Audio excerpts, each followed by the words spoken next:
মা, তুমি এখানে চা বেচতেছো? তুমি আমারে আর কত কষ্ট দিবে? আমার বউ আমারে বললো চা বিক্রি করতেছে।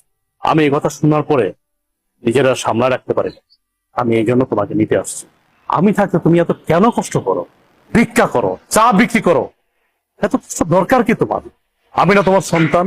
তুমি না আমার জন্ম দিছো? তাহলে এত কষ্ট কেন করো আম্মা? বাবারে, কিছু কিছু কষ্ট সন্তানের ভালোবাসার জন্য করতে হয়। আমি চাই নাই ভালোবাসা, আমি শুধু চাই তুমি আমার পাশে থাকবা, সবসময় আমার পাশে থাকবা। তুমি পিছিয়ে কি করছো না করছো আমি সব ভুলে গেছি।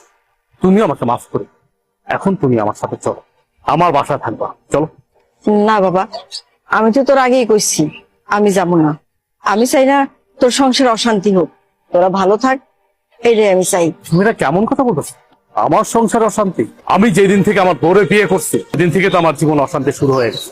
তুমি আর নতুন করে কি অশান্তি শুরু করবা? অথচ দেখো, আমার বাড়িতে থাকার কথা তোমার, অথচ তুমি না থেকে আমার শ্বশুর থাকছে। শ্বশুর থাকতেছে নন স্টপ, দিনের পরে দিন, রাতের পরে রাত, ভালো মন্দ খাইতেছে, ঘুমাইতেছে, ফিরতেছে। অথচ তুমি রাস্তা রাস্তা ভিক্ষা করতেছো, চা বিক্রি করতেছো। খারাপ লাগে না আমার? আমার তো খারাপ লাগে। তোমার তো ন্যূনতম কমন সেন্সটুকু আছে, অথচ আমার শ্বশুরের কোনো কমন সেন্স নেই। আমার বোর কাছে আমার শ্বশুরই সব।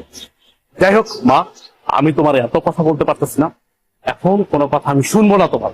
তোমার এই চার ব্যবসা রাইখা এখন আমার সাথে তুমি চলো। এখন থেকে তুমি এই বাড়িতেই থাকবা।